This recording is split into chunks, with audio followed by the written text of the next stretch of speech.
नमस्कार। उज्यालोसँगै देशभरिका FM station तथा अनलाइन र मोबाइल एप्लिकेशनबाट संसारभर एकसाथ प्रसारण भइरहेको दिउँसो 3 बजेको नेपाल खबरमा साथी मोहनसँगै सुफलको स्वागत छ। सबैभन्दा पहिले मुख्य खबर। राष्ट्रपति भण्डारीद्वारा गोर्खाको बारपाकमा भूकम्प स्मृति उद्यानको शिलान्यास, प्रभावित क्षेत्रमा पुनर्निर्माणका विभिन्न कामको शुभारम्भ। भूकम्पले भत्काएका झण्डै 9,000 विद्यालय 3 वर्षभित्र बनाइसक्ने सरकारको भनाई, 45 अर्ब रुपियाँ लाग्ने अनुमान। अख्तियारद्वारा पत्रकार तथा साझा यातायातका अध्यक्ष दीक्षितलाई थुनामा राखेर अनुसन्धान गर्न समय माग, स्वास्थ्य अवस्थामा सुधार नभएको अस्पतालको भनाई।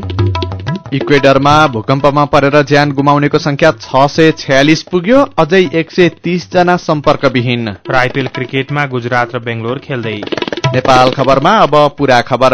राष्ट्रपति विद्यादेवी भण्डारीले गोर्खा भूकम्पको केन्द्रबिन्दु बारपाकमा भूकम्प स्मृति उद्यानको शिलान्यास गर्नुभएको छ।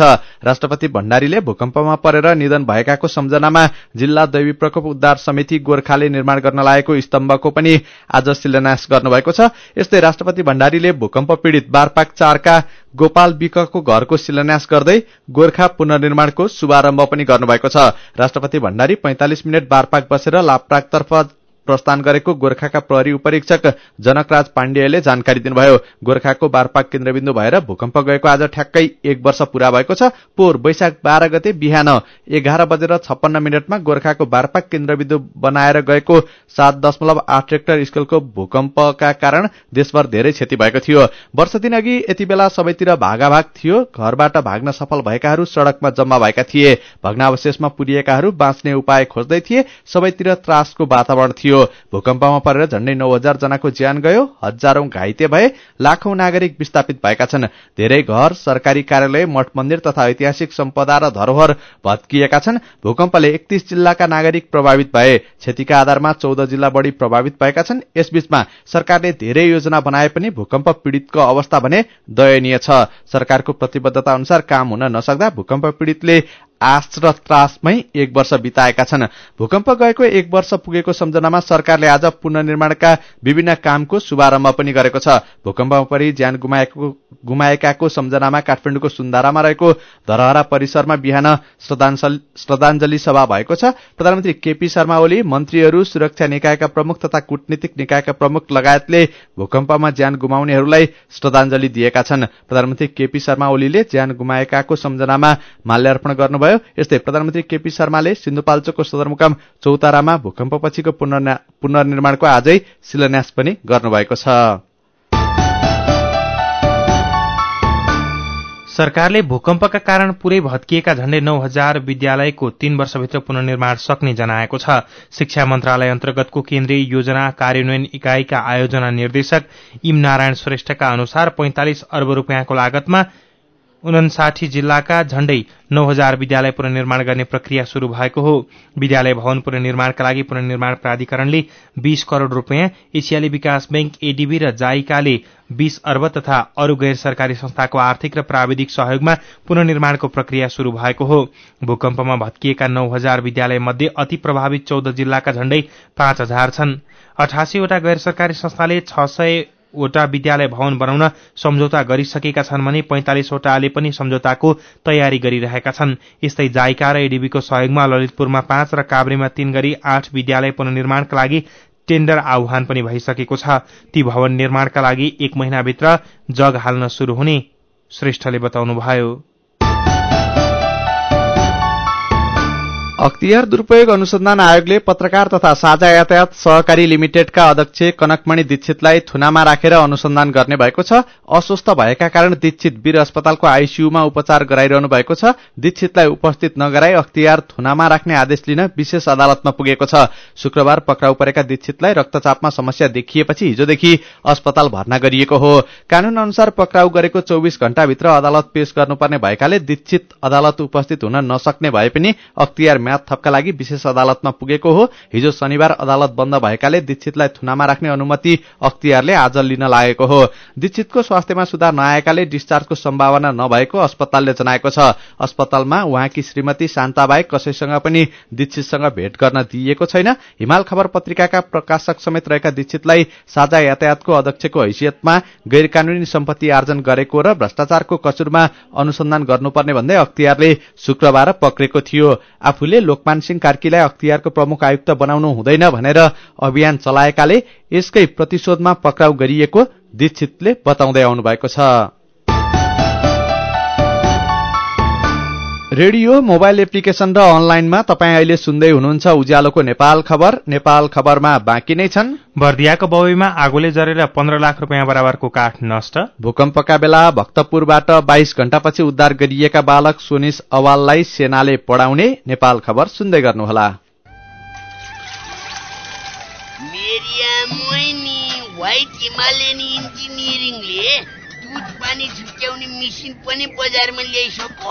खट्टौमै भो बर्बादै भो नि। दुधमा पानी मिसाउन त पाइएन नि, होइन त? वै पारे, त्यसो भए त हाम्रो सहकारीमा पनि अब व्हाइट हिमालयन इन्जिनियरिङकै चिलिङ भ्याट, मिल्क एनालाइजर, अरू आवश्यक उपकरण पनि ल्याउनु पर्यो। बरु यस्ता उपकरण चाहिँ कहाँ पाइन्छ? यसका लागि भरतपुर 9 गोन्द्रेङ चितवनमा रहेको व्हाइट हिमालयन इन्जिनियरिङमा सम्पर्क गर्नुपर्छ। फोन नम्बर चाहिँ 056 531 701 98 550 63 143 हो। अनि सुन विलासे भन्न, व्हाइट हिमालयन इन्जिनियरिङका उपकरणहरू नि देशका प्रमुख शहरहरूमा रहेका शाखा कार्यालयहरूबाट लिन सकिन्छ रे, बुझिस्?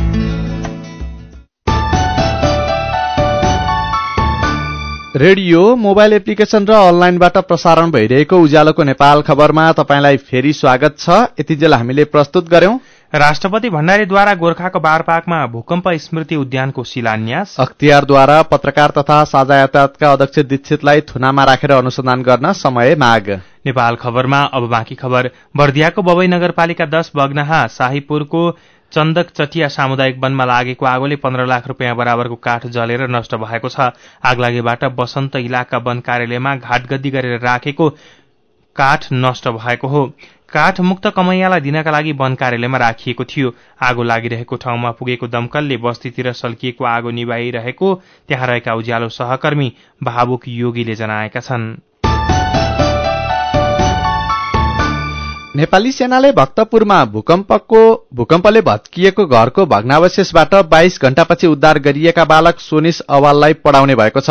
भूकम्प गएको 1 वर्ष पुगेको सन्दर्भ पारेर प्रधान सेनापति राजेन्द्र छेत्रीले भक्तपुर मूल ढोकाका 1.5 वर्षका अवाललाई सैनिक विद्यालयमा पढाउने प्रतिबद्धता जनाउनु भएको हो। भक्तपुर सल्लाघारीमा रहेको सैनिक आवासीय विद्यालयमा सोनिसलाई कक्षा 6 देखि स्नातक तहसम्मको शैक्षिक छात्रवृत्ति उपलब्ध गराउने उहाँले बताउनुभयो। नेपाल खबरमा अब एउटा विदेशको खबर। इक्वेडरमा भूकम्पमा परि ज्यान गुमाउनेको संख्या 646 पुगेको छ। अझै 130 जना हराइरहेका इक्वेडर सरकारले जनाएको छ।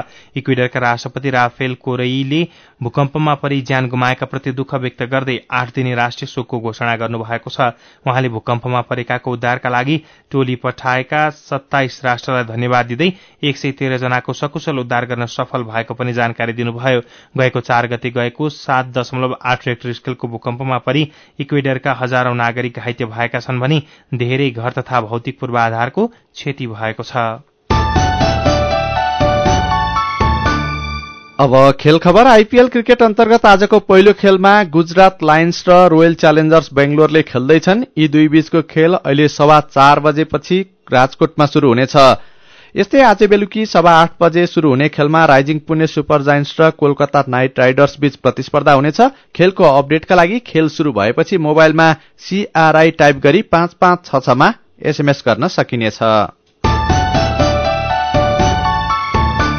दिउँसो 3 बजेको नेपाल खबरमा खबरको सिलसिला यति नै, तर बिदा हुनु अघि मुख्य खबर फेरि एकपटक। राष्ट्रपति भण्डारीद्वारा गोर्खाको बारपाकमा भूकम्प स्मृति उद्यानको शिलान्यास। प्रभावित क्षेत्रमा पुनर्निर्माणका विभिन्न कामको शुभारम्भ। भूकम्पले भत्काएका झण्डै 9000 विद्यालय 3 वर्षभित्र बनाइसक्ने सरकारको भनाई। 45 अर्ब रुपियाँ लाग्ने अनुमान। अख्तियारद्वारा पत्रकार तथा साझा यातायातका अध्यक्ष दीक्षितलाई थुनामा राखेर अनुसन्धान गर्न समय माग, स्वास्थ्य अवस्थामा सुधार नभएको अस्पतालको भनाई। इक्वेडरमा भूकम्पमा परेर ज्यान गुमाउनेको संख्या 646 पुग्यो, अझै 130 जना सम्पर्कविहीन। र आइपिएल क्रिकेटमा आज गुजरात र बेंगलोर खेल्दै। दिउँसो 3 बजेको नेपाल खबर सकियो। बेलुकी 5 बजे काठमाडौँ उपत्यका विशेष र 6 बजे देशभर प्रसारण हुने नेपाल खबरमा फेरि उपस्थित हुनेछौं।